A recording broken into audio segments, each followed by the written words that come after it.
Welcome to Into the Woods, a journey with the tarot. Here, we wander together into the woods to explore ourselves, the world around us, and the mysteries and joys of life through the tarot. I'm your host, Mari, a professional tarot reader and a musician. Grab your deck, and off we go.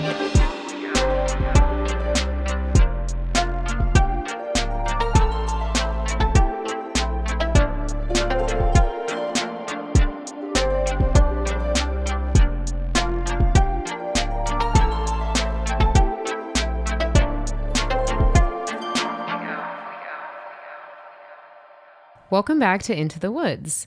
Today we're going to talk all about the numbers in the tarot.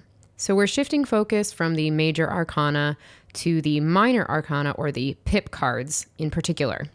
These are the cards in the four suits: wands, pentacles, cups, swords, numbered 1 through 10. Before we get into that, I just want to thank everyone who has listened to this new podcast. And if you've been enjoying it, I would really appreciate if you'd show your support by leaving a 5-star review of the podcast on Spotify, Apple Podcasts, or dropping a subscription over on YouTube. I've decided to start putting out some YouTube content as well, focusing on demystifying the tarot and giving you some practical ways to use the cards. It's Mari of the Woods, and again, thank you so much for listening. So when I first learned tarot, some people would ask me if I've memorized all the meanings of the cards. We have 78 cards in the tarot, and that's a lot of things to memorize. And I would say at this point, I've worked with the cards long enough. I've read enough books. I probably do. But understanding the numbers and the energy of the numbers in the tarot can help you sort of shortcut memorizing some of the meanings and give you a deeper layer of symbolism and understanding of the cards. I don't know that much about numerology. That's not totally my thing, but I have come to understand that there are properties and energy behind different numbers, and there's deep symbolism in the numbers, and we experience that in everyday life, whether we think about it or not. So for example, let's talk about numbers of people. So when you're by yourself, obviously this feels very different than when you're with other people. So when there's just one person, we often feel like we don't have to put on any, not show, but you don't have to do anything that you weren't planning on. You can just be whoever you're going to be. You can be in your messy clothes. You can just take care of yourself. You don't have to talk. So there's sort of a purity. You're not reacting to anybody else. You're not being anyone for anyone else. And once there's two people, now we have a different dynamic, right? Where we are relating to one other person. We now have to focus on that person. Although with just two people, it's a pretty intimate feeling, right? You can focus deeply on just the other person you're with. It can be really good quality time. Your full attention can be there. You can really see each other. And then once we go to 3 people, right, as they say, 3 is company or 3 is a crowd. Right? Once we're at the number 3, we're officially in a group, right? That's the first number where we're considered a group of people. And being with 3 people is maybe a little bit more dynamic, is more of more words, more ideas, more emotions bouncing around, right? To create a different kind of energy. It's a little bit more collaborative, in a larger way than just with 2 people. So those same qualities can apply to other areas. And we use those in the tarot to sort of help us make our way through the numbered cards. So for example, the ones, the aces, are all representations of the basic quality, sort of the purest representation of that suit. And because of that, they hold a lot of potential as well. Then when we get to the 2s in the tarot, it does introduce a little bit of conflict or the need for a decision or tension. So having an understanding of some of these meanings can be really helpful. And I'm going to share with you today, so far, my favorite breakdown of the numbers 1 through 10 in relation to tarot. And that comes from Marianna Louis. I took her archetypal tarot school, which was so awesome. Highly recommend if you're wanting to do a deep dive course in tarot. It honestly felt like a college class. It was extremely well thought out. She's amazing. And she just released a book called Tarot and the Psychology of the Soul. So these concepts were in her course, but I'm taking the terms right out of her book here. So it's something you can grab for yourself if you resonate. So for number 1, she says this is about unity and purity. Number 2, the tension of opposition, right? So kind of what I already talked about. 3 is synthesis and dynamism. So let's talk about that a little bit. So the idea there being in the 3 cards, something new is created, right? That could only happen once we've come to 3. So for example, in the 3 of Cups, we see 3 women holding their cups up high, dancing in a circle, celebrating together. And I always see the 3 of Cups as a representation of that kind of joyful, energetic feeling that can only come from a group. Meaning you don't get it with 2 people. You need to be in a crowd, right? So it has to be at least 3 to have that sort of group experience, right? That heightened group energy. Moving on to 4, this is stasis and containment. I think this is one of the numbers that comes across the most clearly in the tarot. So 4 being all about stasis and containment, we think of 4 walls of a house, the 4 legs of a table, right? It's very structured, solid, even the term building blocks, right? We use the term blocks, which is a 4-sided structure. So all of the 4s in the tarot have this sort of pause in movement, this stillness to them, right? In the 4 of Swords, it's literally someone laying down, resting. In the 4 of Cups, that sort of stasis comes through as a lack of emotion, right? That's our card of apathy, where we see the person looking boredly at the 3 cups in front of them and they're blind to the 4th that's being offered. So there's sort of like, there's no emotion, there's no feeling. 4 of Wands, we temporarily pause that forward motion of all of our drives and our desires, and we just kind of post up our tent and hang out and celebrate where we are. And lastly, in the 4 of Pentacles, this comes through as a clinging to our material reality, right? Whether that's finances or maybe our home or something like that, in a way that comes through as like a scarcity mindset. So you can see how the number standing for stasis and containment, that idea can be applied to all 4 cards, but it's expressed differently through the different suits. But this can be such a great way to help with your memorization and just your understanding of the cards. So let's go through kind of quickly the rest of them. So the 5s, Marianna Louis says, are humanity and conflict. Like the 5s, definitely looking at them, they're all tough cards. So heavy conflict cards, suffering, tough situations. The 6s, harmony and evolution. Right? And all the 6 cards, we get a kind of a temporary break from the energy of the 5, right? It's shifting out of that suffering into something a little lighter, maybe an escape, maybe a moment of being celebrated, something like that. The 7s are about mystique and paradox. The 8s are about auspice and action. I typically think of 8 as the number of abundance, so I'm going to throw that word in there. Number 9, arrival at the threshold. So it's like the moment before the end. And 10 is the totality and the completion of the cycle. So all of her sort of word associations with the numbers really, to me, that it resonates with what I'm seeing in the cards. I just want to mention that Rachel Pollack, who wrote the book 78 Degrees of Wisdom, amazing tarot book, one of my favorites, she has a breakdown of the numbers as well. But I will say I just don't totally get or like resonate with some of the words that she uses. So for example, 7 in her book is victory. And whereas I might be able to see that with the Chariot in the major arcana, the 7s in these suits are like, they do not look like victory to me at all. In the 7 of Wands, we have the person on the hill sort of defending desperately their ground. The 7 of Cups is like total emotional confusion. I mean, I don't know, all of them actually. The 7 of Swords is the person stealing the swords and kind of harming themselves. I mean, none of those come across as victory to me. So I don't know, that doesn't totally resonate with me. For number 6, her word is communication. And I mean, I don't know, I could like maybe make it work, but it just doesn't totally describe the 6s to me. So that being said, it did take me a little bit of work to get to a place where I felt sure of what I saw as a connection through the cards, and, you know, have decided that this Marianna is my favorite sort of summary of the energy of the numbers.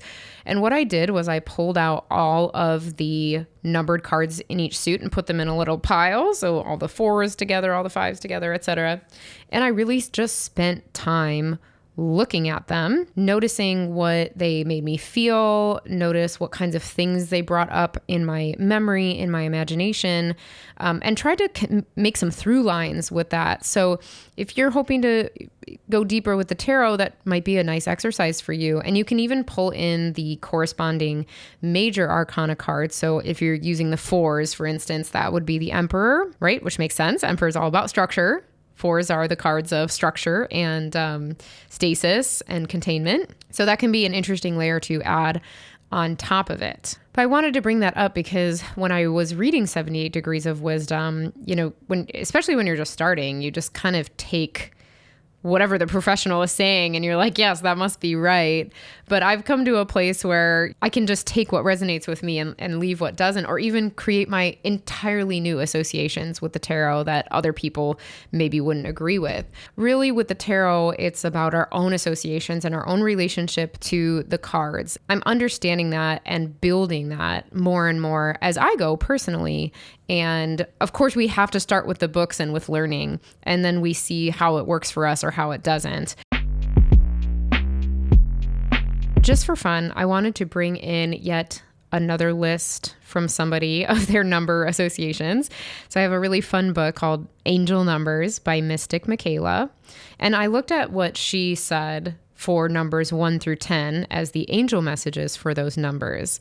I was curious whether there would be any connection to what I see as the tarot number associations as well. So for number 1, she says, this is the architect. You have the ability to create. And wow, I mean, that's literally the magician. And I don't think she's into tarot as far as I can tell from listening to her podcast and things like that. But anyway, so that totally checks out. It's full of potential. It's full of creativity. That's the number 1. Number 2, she says, is trust. You build your life with gratitude. That one is like a little bit more of a stretch to connect, but I really do feel this layer of trust in the 2s because it is about like relating to an outside person, an outside idea, a new desire. And it's like trusting yourself to navigate the tensions that come with duality or with the 2s. Number 3, she says, is harmony. Mind, body, and spirit are one. And that's an interesting one because harmony comes up in the 6 in the tarot, so a little bit different. Number 4 is foundations. It's time to get back to basics. Yes, I think that completely resonates with the 4s in tarot being that structure, stability, stasis kind of an energy. 5, she says, is growth. The only thing that stays the same is change. I love that because the 5s in the tarot are so fucking hard. Like they're just all terrible, really low experiences, just tough experiences to go through. And this sort of positive spin on it that it's about growth, right? Difficult things do make you grow. So I think that really connects in as well.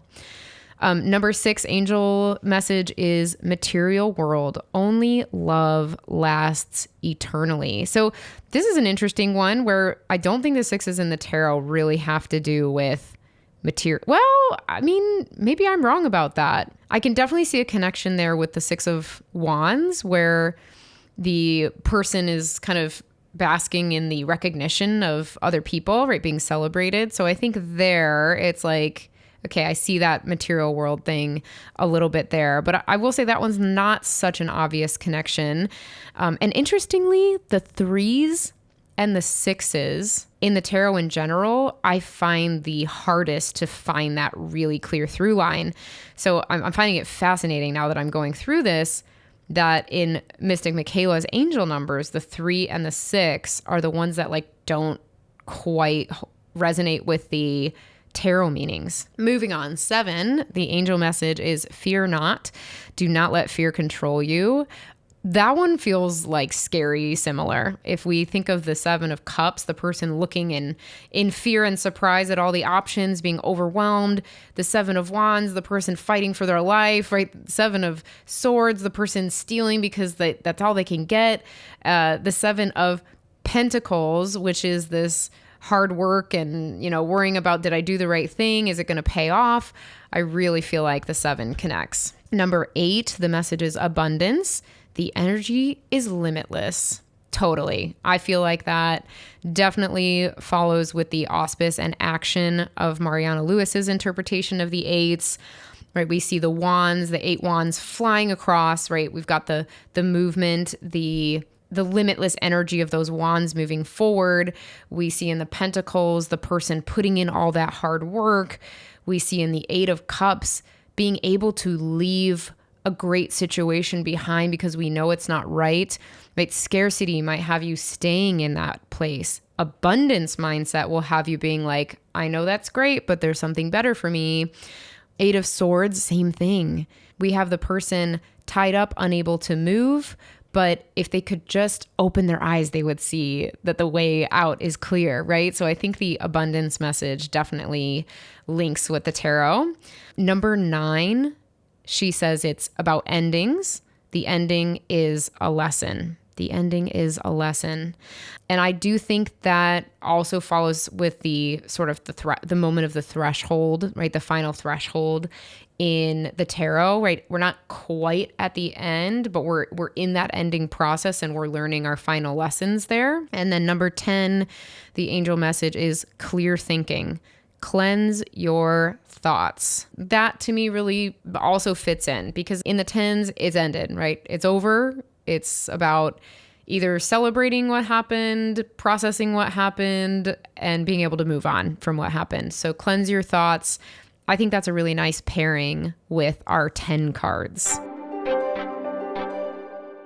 Okay, so I thought it would be fun to just pick a few cards here, see what numbers come up, and we'll kind of reference our 2 lists of numbers, so Marianna Louis's and Mystic Michaela's, and we'll see how that helps guide our reading a little bit. Okay, so this is definitely something you can do at home too. You can either write down the ones that I just read off from Marianna Louis. You could get her book and see what she says about each number and go back and reference the meaning of the number as you draw your cards. You can use Rachel Pollack's from 78 Degrees of Wisdom. You could look up any other list of the numerical meanings online and just find something interesting to work with. Doesn't necessarily have to be what I'm using here. Okay, so the first card I've got here is the 2 of Cups. So we're going to look at the meanings of the numbers and we're going to see how that might affect our interpretation or understanding of the card. Marianna Louis says that the 2s are about the tension of opposition. And Mystic Michaela says this is about trust. You build your life with gratitude. That was her message. So in the 2 of Cups, we see the 2 people, looking right into each other's eyes, reaching and holding each other's hands. When I look at this card, I see 2 people looking deeply into each other's souls, right? Understanding maybe themselves better by looking through another person. So this tension of opposition to me makes sense in this card because we're relating to ourself differently by understanding another. Right? It gives us another reference for human understanding, and it's a relationship. We learn so much about ourselves in relationships. So again, like I said in the beginning of the podcast, when we're by ourselves, we don't really have to do anything. We can just do whatever we want in that moment.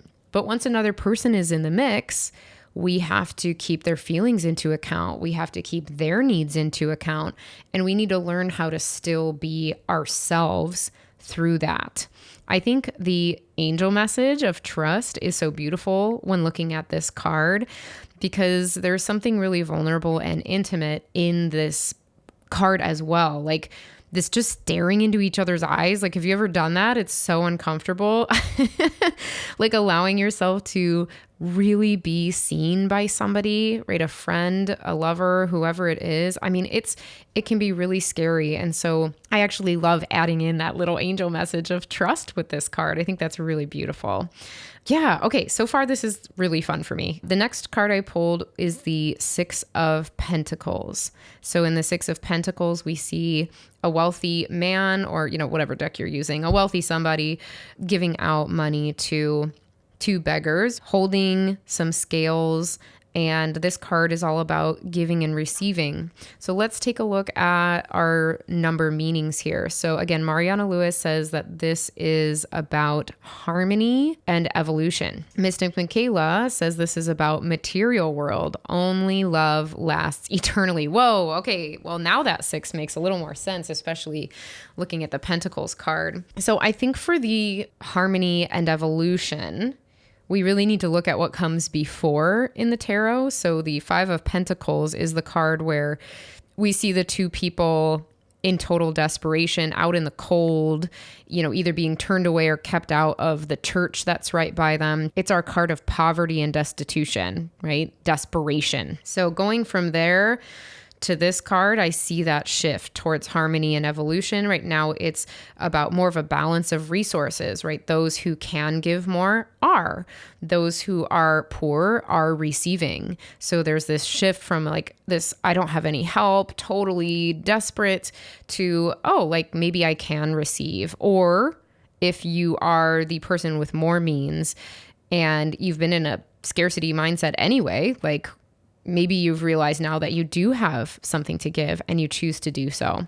So it's a rebalancing of materiality and wealth and means. So I think that angel message is actually really sweet here, where it's enhancing that message of generosity. Only love lasts eternally. I think the message in her book goes on to talk about how it can be an indication that you're too wrapped up in the material world and belongings and, finances and things like that. So I love how that ties into the Six of Pentacles in particular. I'm not so sure it works with all the other sixes, but I think it enhances the meaning of this card being one of generosity and of a growth and a abundance mindset. I think it works really nicely. Moving on to the last card I picked here is the Four of Pentacles.